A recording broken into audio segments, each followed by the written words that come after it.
Wat 'n wonderlike dag is dit vandag vir ons om te vier dit wat so lank terug gebeur het en wat ons net so relevant is soos wat dit was op daardie dag toe die Heilige Gees uitgestort was. Ons gaan lees uit Handelinge 2 vers 1 tot 12. Ons vier vandag die gebeurtenis wat 50 dae na die opstanding van Jesus Christus plaasgevind het. Die uitstorting van die Heilige Gees. En dit is ook die ontstaan van die eerste Christelike kerk. Ons gaan nou lees daarvan. En ons gaan nou 'n bietjie praat oor die historiese agtergrond van hierdie dag. En dit is maar net weer 'n bewys van hoe God dinge in plek het. En ons verstaan nie altyd nie. Ons is baie keer ongeduldig. Ons wil nou, ons wou al, en ons moes al. Maar God se beplanning is so perfek, so perfek. Kom ons lees Handelinge 2 vers 1 tot 12. En toe die dag van Pinksterfees aangebreek het, was hulle almal eendragtig by mekaar. En daar kom skielik uit die hemel 'n geluid soos 'n geweldige rukwind, en dit het die hele huis gevul waar hulle gesit het. Toe is deur hulle tonge gesien soos van vuur wat hulself verdeel en op elkeen van hulle gaan sit. En hulle is almal vervul met die Heilige Gees en begin spreek in ander tale soos die Gees aan hulle gegee het om uit te spreek. En ons gaan by geleentheid sal ons praat oor die spreek in tale, want daar is baie keer verwarring en daar is baie keer onkunde rondom die spreek in tale, maar ons gaan nie vanmôre dit aanraak nie. En daar het in Jerusalem Jode gewoon, godsdienstige manne uit elke nasie wat onder die hemel is. En toe hierdie geluid kom, het die menigte saamgestroom en was in die war, want elkeen het gehoor hoe hulle in sy eie taal spreek. En hulle was almal verbaas en verwonderd en sê vir mekaar, is almal wat daar spreek dan nie Galileërs nie. En toe hulle, en hoe hoor ons hulle, elkeen in ons eie taal waarin ons gebore is. Parthers en Meders en Elamite en die inwoners van Mesopotamië, Judea en Kappadosie, Pontus en Asië, Frigië en Pamfilië, moeilike woorde vanmôre, Egipte en die streke van Libië by Cyrene en Romeine wat hier vertoef, Jode en Jodegenote. Kretense en Arabiere, ons hoor hulle in ons eie taal oor die groot dade van God spreek. En hulle was almal verbaas en raadloos en sê vir die een vir die ander, wat kan dit tog wees? Dan wil ek ons gaan na Handelinge 2 vers 37 tot 47. En toe hulle dit hoor, is hulle diep in die hart getref en het vir Petrus en die ander apostels gesê, wat moet ons doen, broeders? Dis toe Petrus begin preek het na die uitstorting van die Heilige Gees en hulle tale gespreek het en mense gehoor het, en in die tale wat in die geval was, is landstale.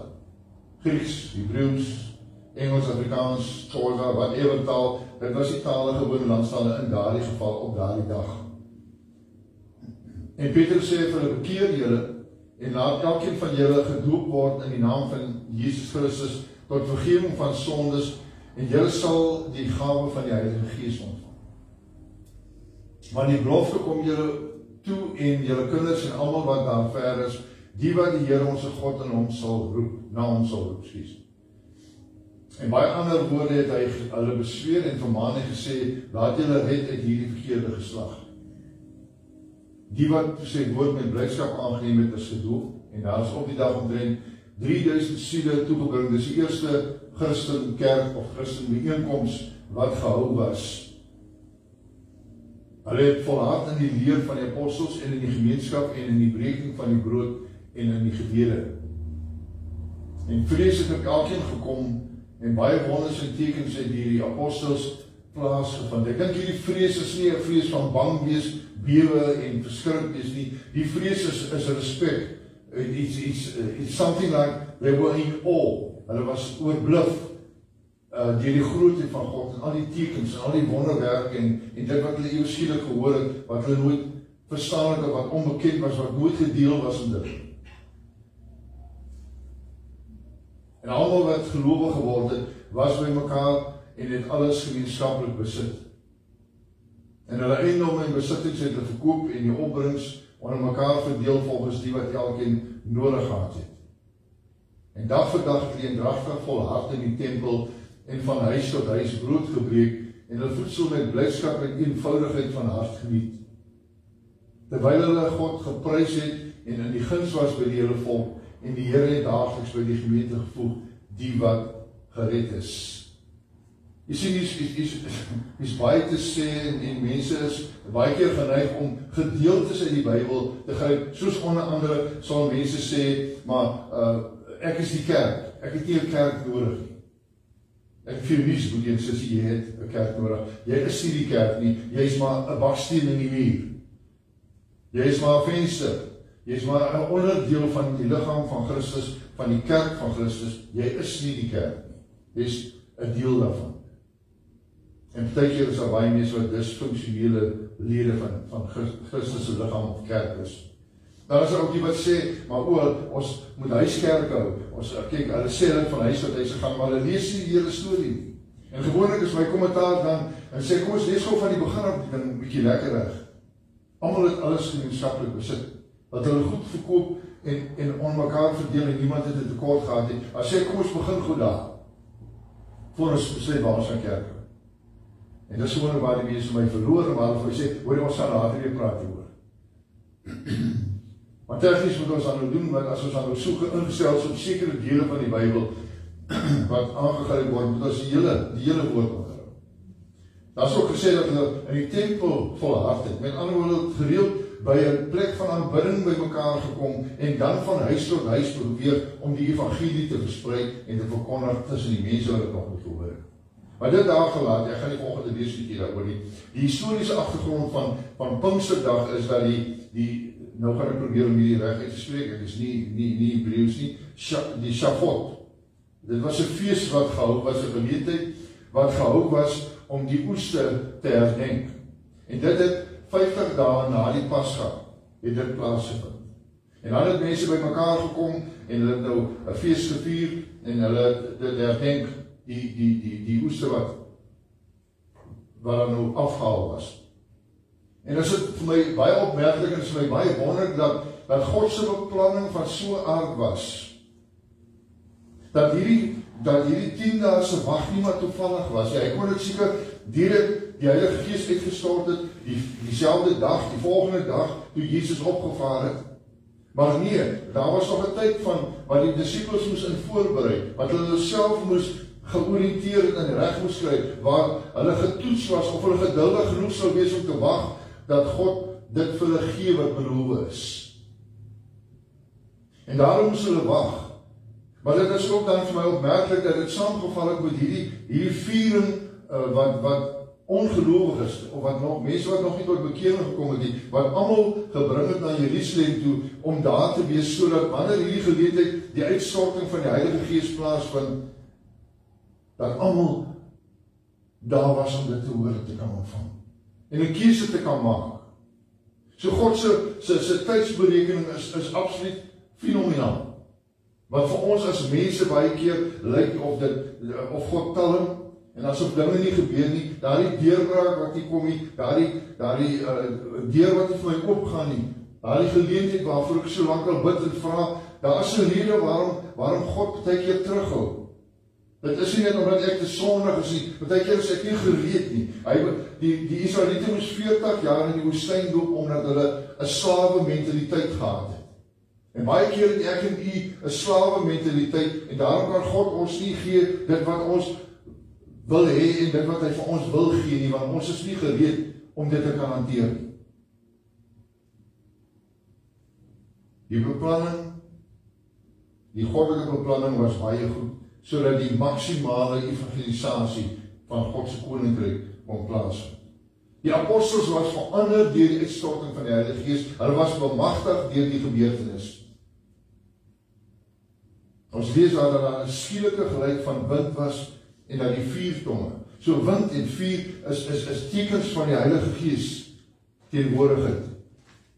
Dis nie alhoewel hom aan ons openbaar nie, maar dit is definitief tekens wat op daardie dag plaasgevind het. Hulle was in staat om in verskillende tale te spreek. Hulle was ewe skielik mense wat van bang, vreesagtige mense gegaan het na bold mense wat bereid is om te getuig vir God se koninkryk, ongeag die gevolge.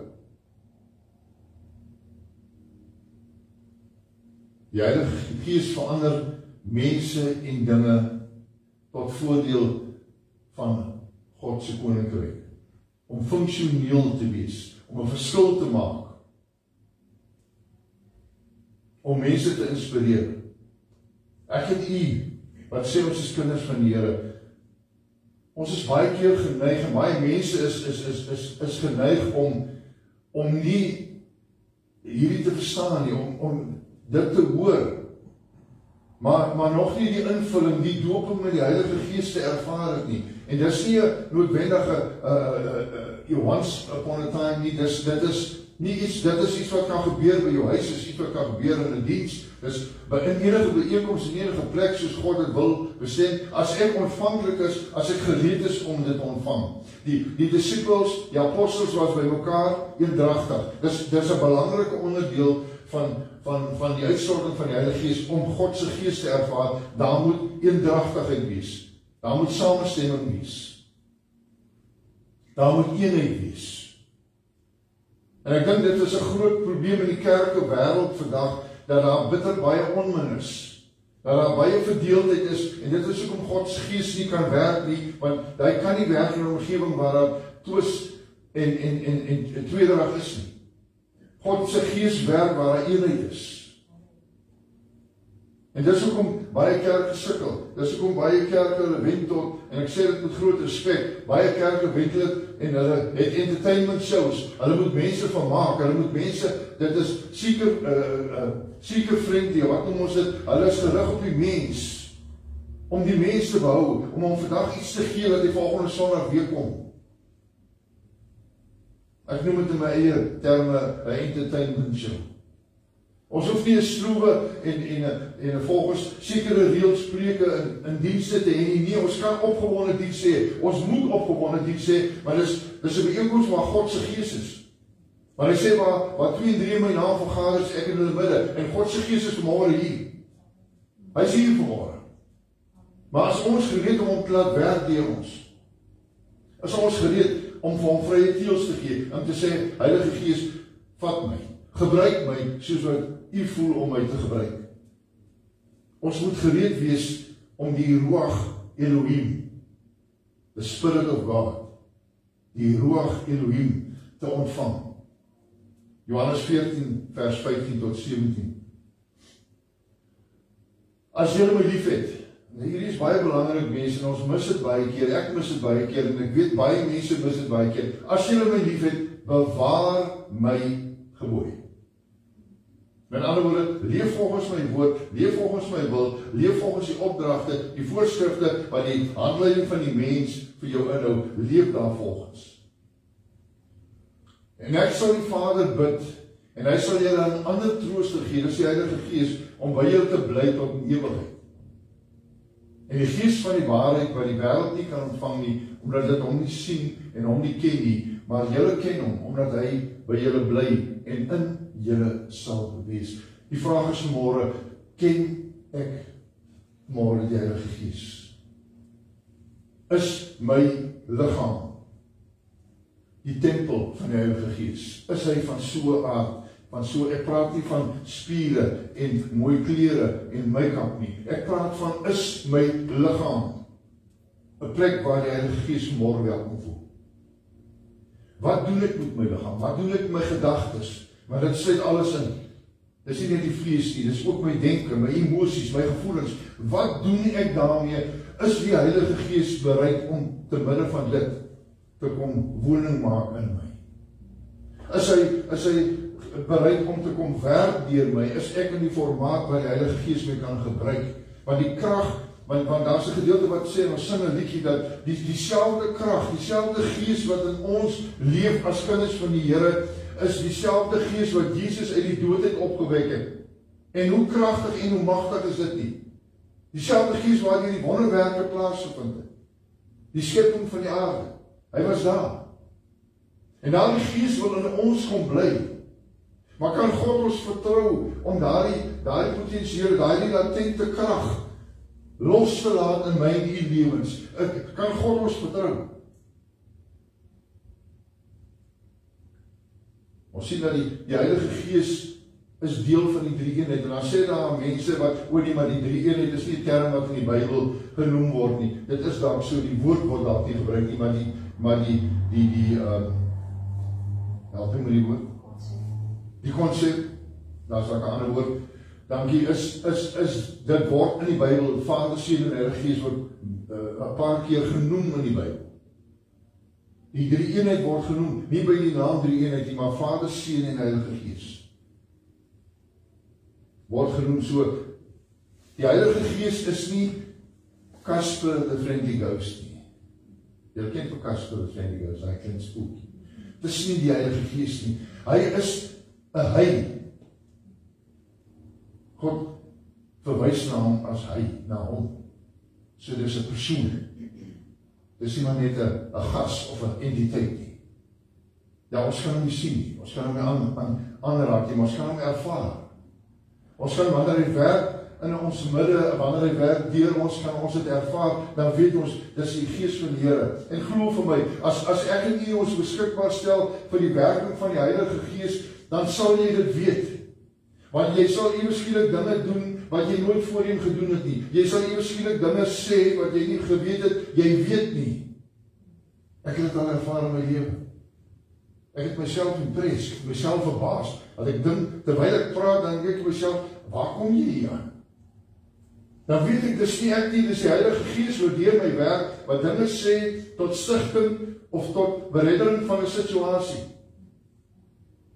En dis hoe die Heilige Gees werk. Die Heilige Gees gawes is geloof en genesing, profesie en wysheid. Daar is balans wanneer die Heilige Gees in ons lewe kom werk. Die Heilige Gees herinner aan God se woord. Hy oortuig, hy reinig, hy snoei. 1 Korintiërs 6 vers 11 bewys daarna. Die Heilige Gees is nie net Sondag beskikbaar nie. Die Heilige Gees is nie net op Pinkster Sondag beskikbaar nie. Hy is nie net 1 keer 'n jaar beskikbaar nie. Die Heilige Gees is 24/7 beskikbaar. Hy werk nie 'n 8 tot 5 skof nie. Hy vat nie vakansie nie. Hy word nie siek nie. Hy bly nie by die huis as dit koud of warm is nie. Hy bly ook nie weg omdat daar iemand is van wie hy nie hou nie. Hy daag op, hy's daar om te verander. Om my te verander, sodat ek kan vrede maak met dit wat ek nie ongelukkig is. Jy sien, die Heilige Gees is nie in diens van ons nie. Hy sê tot ons beskikking om opdragte te gee, om dinge te doen vir ons nie. Hy's daar om deur ons te werk. Met ons samewerking, met ons toestemming, want ons kan die Heilige Gees bedroef. Ons kan hom weerstaan as hy wil werk, deur te voel nie, ek is nie gereed nie. En as die Heilige Gees my dring, en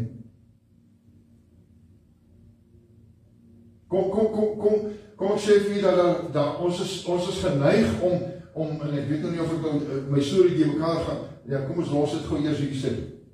Ek gaan nou praat oor ons is geneig om aan vas te klou aan sekere gewoontes en maniertjies en dinge. Ons gaan nou weer praat oor. Wanneer ons gevul word met die Heilige Gees en gedoop word met die Heilige Gees, dan sal die vrug van die Gees in ons sigbaar wees. Galasiërs 5 vers 22, wat is hierdie vrugte van die Gees? Sien ek dit in myself, maar die vrug van die Gees is liefde, blydskap, vrede, langmoedigheid, vriendelikheid, goedheid, getrouheid, sagmoedigheid, selfbeheersing. Balans. Sien ek hierdie dinge in my eie lewe? Ek gaan nie sê sien ek dit in ander mense se lewens nie. Ja, ons kyk na ander en ons sien ander en ons sien hierdie dinge daar. Maar sien ek hierdie dinge in my eie lewe as ek baie eerlik is met myself, as ek God se woord oopmaak en ek lees en ek sien die vrugte, wat se vrugte dra ek en u? Want as ons nie hierdie vrugte dra nie net een keer in 'n seisoen soos 'n appelboom nie. Nee, as ons nie hierdie vrugte dra 24/7 nie, dan is daar 'n probleempie. Dan is die Heilige Gees hier waarskynlik nie teenwoordig in ons lewe nie. Dan mag ek raak 'n bietjie kwaad party daai, ja ek ook. Maar dan moet ek maar weer goed raak ook. Die Bybel sê nie ek mag nie kwaad word nie, want dit is 'n goddelike emosie. God het ook kwaad geraak, Jesus het kwaad geraak. Maar die Bybel sê vir my, word kwaad, maar moenie sondig nie. Dis hoe ek kwaad raak. Dis nie vir wat ek kwaad raak nie, dis hoe ek kwaad raak. Wat ek doen wanneer ek kwaad is, wat ek sê, hoe ek optree. Dis wat belangrik is. Gee ek oor dat my vlees op loop raak, praat ek dinge en sê ek goed en doen ek dinge waaroor ek later spyt voel of wat mense aanstoot gee? Dis die vraag wat ons moet vra vir onsself. Is die Heilige Gees, is die vrugte van die Gees in my sigbaar? Is dit deel van my lewe? Het ek al ooit gevra, Here, dat U Gees my help om hierdie vrugte te dra, om hierdie vrugte in my lewe te vertoon? Nie om indruk te maak nie, maar om mense te bemoedig, om mense te motiveer, om mense te evangeliseer sonder om te praat. As ek hierdie vrugte in my lewe vertoon, sal mense geïnspireer word en sê, daai ou dien die Here en ek wil ook doen wat hy doen. Ek wil ook leef soos wat hy leef. Want jy sien, ek glo, ek het 'n kortie meer en daarom raak ek vinnig kwaad, so moenie aan my karre nie. Nee, dis 'n gewoonte wat ek het. 'n gewoonte wat ek kan vra dat die Heilige Gees my moet help om oorwinning te kry daaroor. Oor enigiets kan die Heilige Gees my vra om oorwinning oor te kry. As ek regtig wil. Want die disippels was verander. Die mense daarna was verander wat bedien was met die woord. Hulle was nie meer dieselfde nie. Romeine 12 sê vir my, word vernuwe in jou denke, want dis waar alles begin. Dis waar die vyand gedagtes staan. Dis waar die sonde ontstaan. Die begeertes is in my denke. En dis waar ek moet begin verander. Ek moet sê, Here, neem beheer oor my denke. Neem beheer oor my denke. Ek wil nie meer die mens wees wat ek was tot nou toe nie. Ek wil nie meer buite U wil leef nie. Ek wil die vrugte van die Gees wil ek dra. Dit moet sigbaar wees.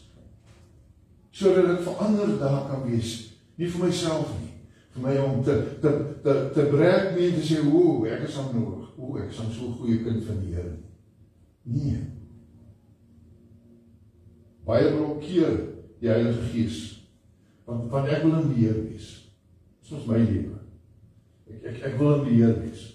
Ek sal die Here toelaat in sekere areas in my lewe. Ek sal die Heilige Gees toelaat in sekere areas in my lewe. Maar daar's areas wat dit is regtig persoonlike ouens.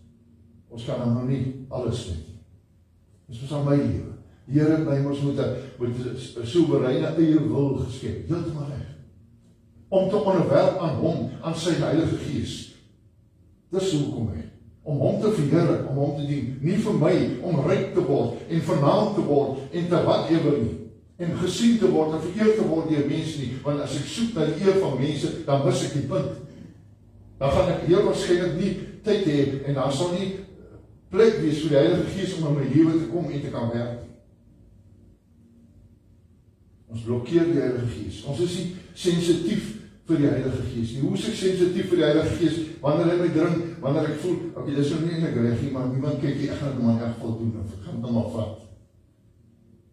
Dis een voorbeeld. Wanneer die Heilige Gees my dring om op te hou met iets as ek ervaar, dan begin ek, as die oomblik as ek het begin rationaliseer, die oomblik as ek begin om het te regverdig, hoekom ek dit eintlik maar kan doen, moet ek weet, ek is besig om die Heilige Gees weg te stoot. Dis God se Gees wat my dring, my gewete wat my aankla. Dan wil ek afslaan daarop, ek moet dit nie ignoreer nie. Want as ek dit aanhoudend sou doen, gaan hy die Heilige Gees bedroef en hy is 'n sensitiewe persoon en hy gaan hom onttrek van my.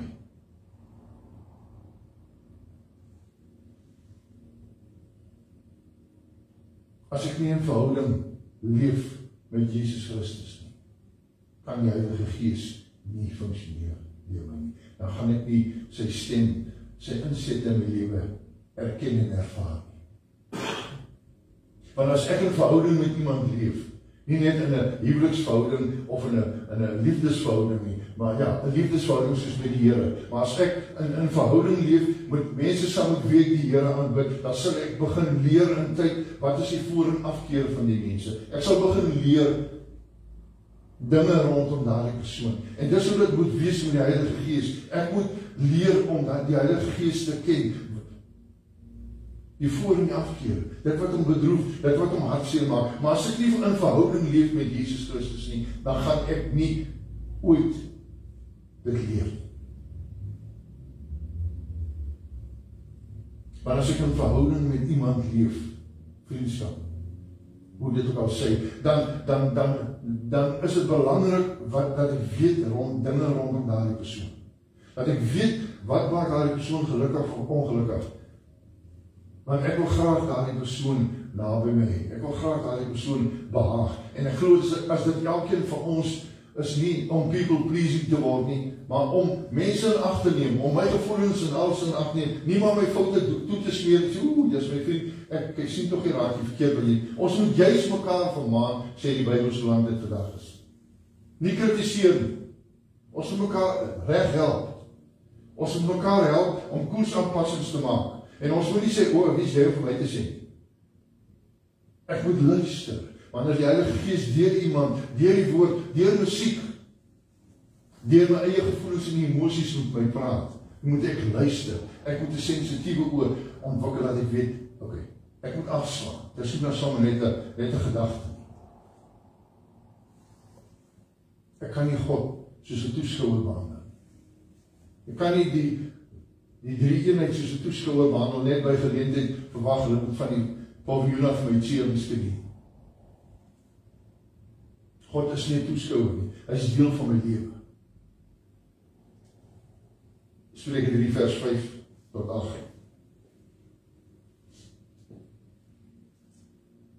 Vertrou op die Here met jou hele hart en steun nie op jou eie insig. Ken hom in al jou weë, dan sal hy jou paaie gelyk maak. Wees nie wys in jou eie oë nie, vrees die Here en wyk af van die kwaad. Dit sal genesing wees vir jou liggaam en verkwikking vir jou gebeente. Met ander woorde, dit beteken nie jy gaan 'n probleemvrye lewe hê. Maar jy gaan die moed hê, jy gaan die wysheid hê, jy gaan die durf hê om struikelblokke te oorkom. Jy gaan dit effektief kan oorwin met wil van God. Dit gaan nie 'n vreeslike stryd raak nie. Ek wil klaar maak, maar ek het nog eintlik so baie om te sê volgende, want daar kan so baie gepraat word rondom die dinge van die Heilige Gees, maar ek moet klaar maak. Ons moet toelaat dat die Heilige Gees ons verander. Wanneer ek sê ek neem die Here aan, want ek sê julle dat die Gees besit nie van my lewe. Dat ek hierdie vrugte van die vlees kan raak. Ek moet my denke vernuwe. Ek moet 'n wilsbesluit neem. Die Heilige Gees kan my nie verander as ek nie wil verander. Ek moet 'n wilsbesluit neem om te sê, ek wil van hierdie oomblik af werk, heiligmaking na te sê, ek wil verander. Here, ek wil hê die Gees moet in my wees, en oor my wees, en om my, en met my. Ek my denke vernuwe. Ek moet minder vlees word, en meer Gees. Minder van my, en meer van God. Dis wat moet gebeur in my lewe. Ek moet my menswees 'n bietjie omkeer. En dis 'n stryd. Dis 'n stryd. Want jy sien, dis nie net ek wat sukkel nie. Die vyand hou nie daarvan nie. In Johannes 10 vers 10 sê Jesus, die duiwel kom om te steel, te slag en te verwoes. En Jesus sê hy gekom om lewe en oorvloed te gee. Nie oorvloed in jou beursie nie, maar 'n oorvloed van lewe, van baie dinge. Hoe steel die duiwel van my? Nee, jong, ek bid hom en ek pleit die bloed van Jesus oor my. Hy gaan sukkel. Hy gaan dalk 'n bietjie sukkel, maar hy gaan slaag. Want weet jy wat hy doen? Hy kom met iets wat baie goed lyk. Hy kom met iets wat nogal sin maak. Hy kom met iets wat prakties is. Hy kom met iets wat lekker is. Hy kom nie net met siekte, dood en negatiewe nie. Nee, want hy het lankal gedoen. En terwyl ons besig is om te kyk en te wonder en te rasionaliseer en te redeneer rondom hierdie ding, steel hy van ons. Wat steel hy van my? Hy steel my aandag. Hy steel die ruimte wat die Heilige Gees moet hê. Kom sit hy sy gemors in. Hy steel my nie. En hy sê, hoekom? Dan gaan ek besef, ek was beroof en ek het dit geglo. Ek het so 'n prentjie gesien van 'n haas wat in 'n gat in die grond ongemerk. En wanneer ons agterkom dat ons beroof is, dan is dit te laat.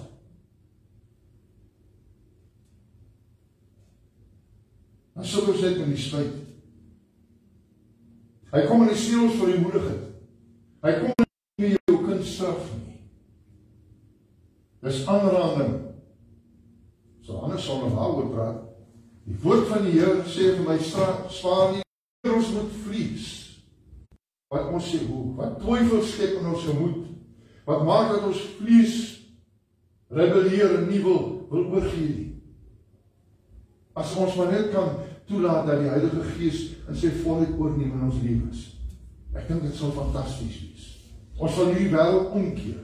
Die vyand sal hardloop. En sy gesandte, het sê dit nou demone is, en het sê dit mense is, hulle sal hardloop van ons af, hulle sal bang wees as ons in die straat afkom. Maar ons beperk die werking van die Heilige Gees deur die leuns en die nonsens te glo wat die vyand opdis. Pinkster is belangrik, want dit het vuur in mense aangesteek. Dit behoort die vuur in ons aan te steek. Die Heilige Gees behoort daardie vuur in ons lewe te wees. Pinkster sê dat die kerk nie net 'n plek of 'n organisasie is. Dit is 'n groep mense wat deur die Heilige Gees verander is. Dis wat kerk moet wees. Mense het probeer met kerk, die term kerk. Kom ons gebruik die term kerk. Die geestelike byeenkoms is daar 'n ander term. Kom ons laat ons nou nie woorde ons afronteer nie, maar om by mekaar te kom is omdat ons verander is deur die Heilige Gees, omdat ons 'n begeerte het, nie omdat ons bang is ons gaan help nie, nie omdat ons so groot geword het nie, maar omdat ons 'n begeerte het, omdat ek wil 'n verskil maak. Amen. Ek kan nie mense in die rondte laat spring om vir hulle te preek. Ja, miskien kan ek 'n paar regte verse quoteer. Ons kan miskien lekker musiek speel wat mense emosioneel opwek en hulle laat beweeg. Maar dit is van tydelike aard. En ek gaan op ander sondag praat hieroor, is my vraag is net, wat bring ek wanneer ek na 'n byeenkoms toe kom? Wat bring ek? Of kom sit ek om te ontvang? Wat bring ek? Wat kom doen ek om ander te inspireer? Wat kom doen ek om die Heilige Gees te laat werk? Wat bring ek wanneer die Heilige Gees op my lewe wil inkom? Wat is ek bereid om toe te laat? Is ek bereid om te sê, okay, Here, hier is ek. Vat, soveel jy wil. Soveel jy wil.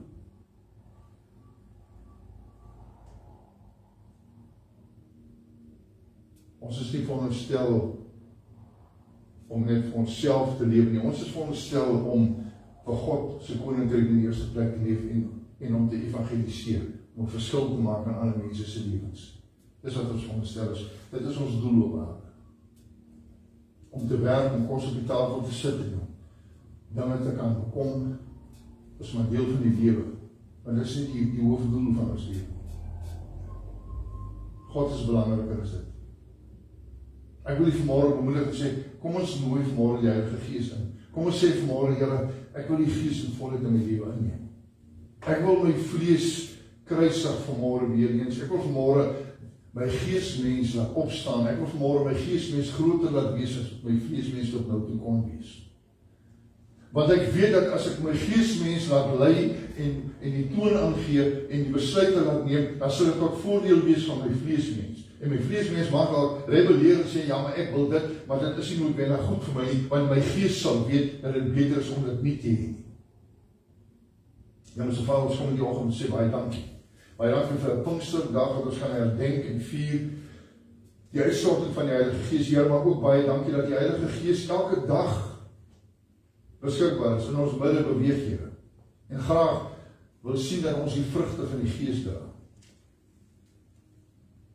Here, ons sê baie dankie dat die Heilige Gees ons bemoedig. Ons vra nou, Here, dat U die Gees vooruit sal stuur op ons pad, Here, in hierdie dag en ook in die week, Here, en elke dag van ons lewe, Here, dat ons nie sal wys wees in ons eie oë nie, maar dat ons nie sal ken in alles, Here, en dat ons die Gees sal toegee tot alle areas van ons lewe.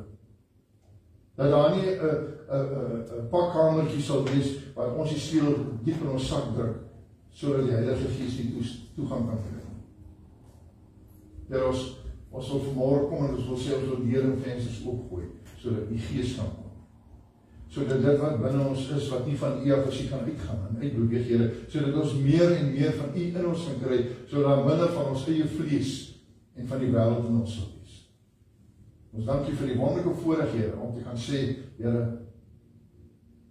ek wil graag die gebooie onderhou, sodat ek vir U kan vra enigiets, soos wat die woord vir my sê.